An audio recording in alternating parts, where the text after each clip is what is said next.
all those little babies, those calves that have been hitting the ground or maybe are about to hit the ground, have you marketed them yet? Or now are you going to have maybe Angus calves, Red Angus calves, Shar crosses on Angus or Red Angus? Well, here is the opportunity to take advantage of a new fed cattle grid pricing program through Sustainable Beef LLC. Sustainable Beef LLC, a new beef processing plant in North Platte, Nebraska, we've talked about it, will implement a new innovative grid, most notably a grid that is unique in that it equally rewards Red Angus, Black Angus, and Smoky cattle. Got it? Now, all on the same playing field. Tom Brink, Red Angus Association of America CEO, joins us today to discuss potential premiums for producers. Hey, Tom, great to visit with you and have you back on the program with us. Break this down for us, how producers can capture these potential premiums, how the whole thing is working and laying out. You bet. Well, appreciate the chance to have a conversation with you this morning. And what we are doing is, and it really goes back to the new packing plant that is being built, is being finished up now. It's about to open in North Platte, Nebraska, and that is the plant that is Sustainable Beef. It is partially owned by a very large retailer, as probably most of your listeners are aware. And they are looking at Angus a little bit differently than the industry has historically. This packing plant is very interested and does have they're interested in Angus beef. They have their own Angus beef brand that will be selling to Walmart and to others, no doubt. But that Angus brand includes Red Angus as well. And it even includes the Smoky cattle, which would be, we would know those as Angus by Charolais cattle, or if they're Red Angus by Charolais cattle, the buff colored animals as well. All of those phenotypes and genotypes as well from our tagging program are going to be included in Sustainable Beef's Angus brand. And that's really where the opportunity is for Red Angus in a way that we have not had before, because Sustainable Beef will pay a very competitive upper two-thirds choice grid premium for those Angus qualifying animals, which includes the blacks certainly as well, but the reds, the red baldies, and both colors of the Shar crosses. So interesting of how the program is going. Instead of having something Angus or Red Angus, it's actually just lumping all the cattle together and saying, statistically, cattle with these genetics have been performing at a certain level, which constitutes that we can have a fair amount of faith that the cattle are going to do that, so they're offering premiums for such on a general a little bit wider open window, like you said. That's a fair description, really. And these are Angus influenced cattle. I mean, these are cattle that would be from 50 to 100% Angus. Their Angus genetics may come from the black side, they may come from the Red Angus side, but these are Angus influenced cattle that will go into their brand. And they are just looking at it a little bit differently. We've had some people say, and some cattle feeders say, well, it's about time, somebody did this, because Red Angus has been the most underutilized Angus resource that the industry has. And of course, we agree with that, and we've been working in that direction. But we're excited because the missing link for Red Angus has been a lack of being able to get a good upper two-thirds choice premium on these grids across the industry, and we will now have that at Sustainable Beef. And so they're innovators.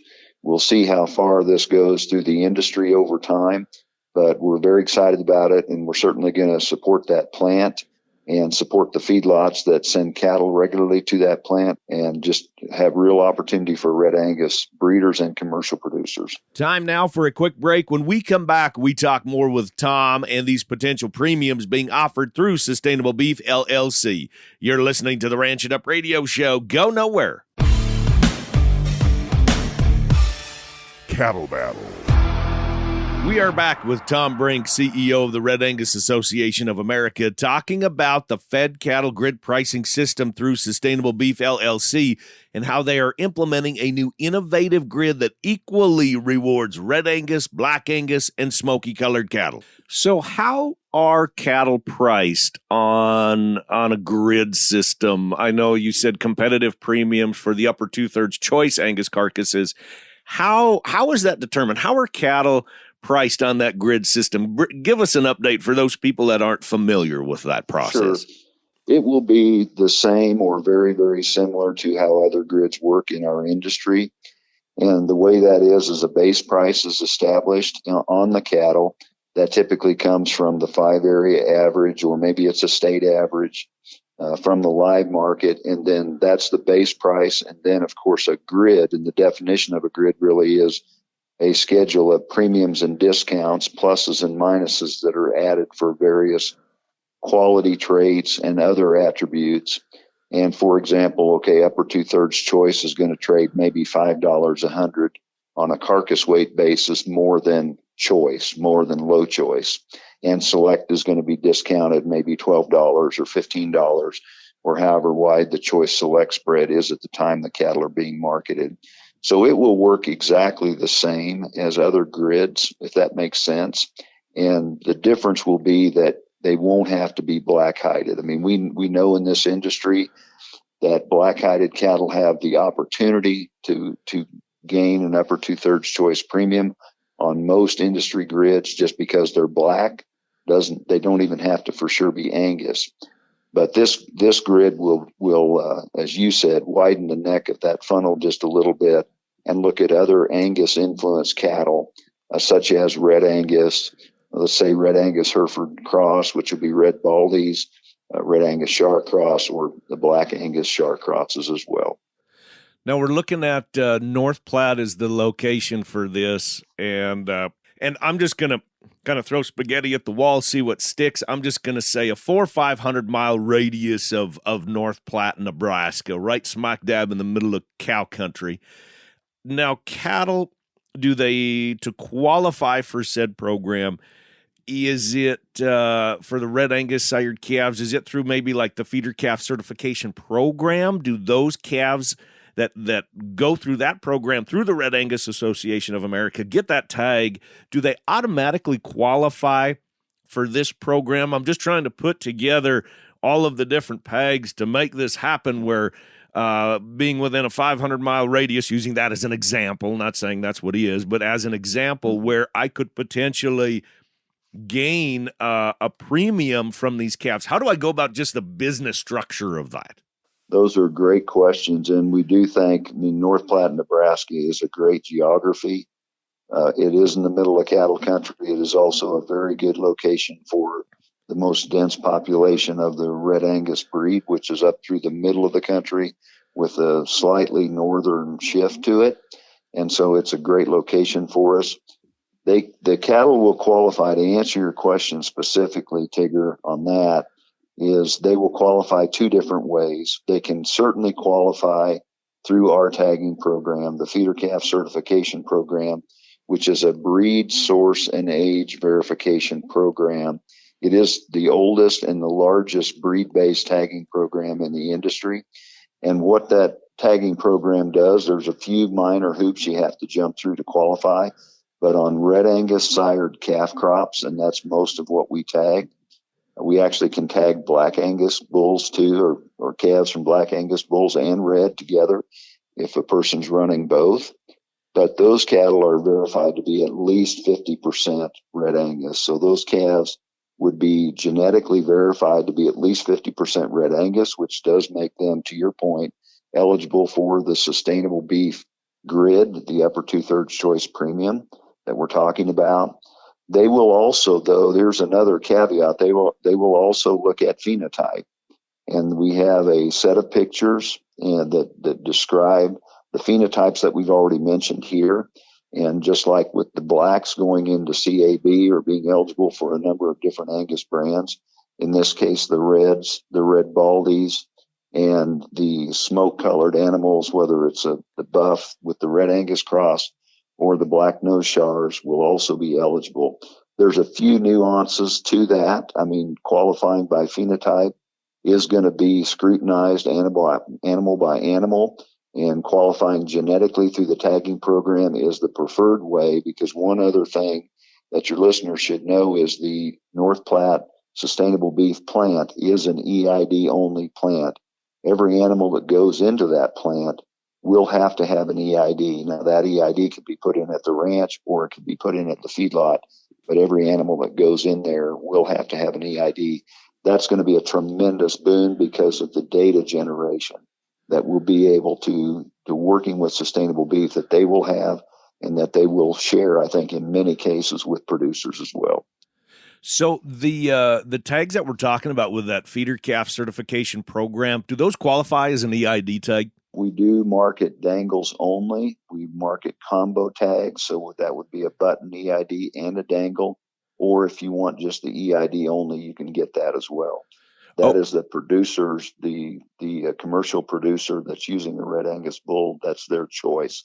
But we are making people aware of it, just like in this discussion, that they might as well go ahead and put the EID in. There's a little bit more cost, but they have done something friendly to the downstream buyer, the feedlot whose those cattle are going to end up being fed. They've helped them if they're going to end up at Sustainable Beef because they are ready to go. Here's something else the listener should know. We're in the process of building what we would call a network of ranches, and with the feedlot system that Sustainable is using, their feed yard partners, we're in the process of building, really it's a communication network more than anything else, completely voluntary, but we want to make the Sustainable Beef supporting feedlots aware of when high quality Red Angus cattle in the northern plains, especially in other areas too, when they are going to be sold kind of 2 weeks in advance, so those feedlots can be aware of them. I used to work at Five Rivers for a long time, and we had a saying there, we can't buy cattle we don't know about. And it's so true. We always wanted to know about when more cattle of the kind that we're looking for are getting ready to be sold wherever and however they're being sold. And so that's what we're doing. We're building a communication network that hopefully will help those feedlots supply Sustainable Beef with a lot of high quality Red Angus cattle. Us as producers, commercial producers especially, I think need to focus a little bit harder on the promotion and marketing of our product.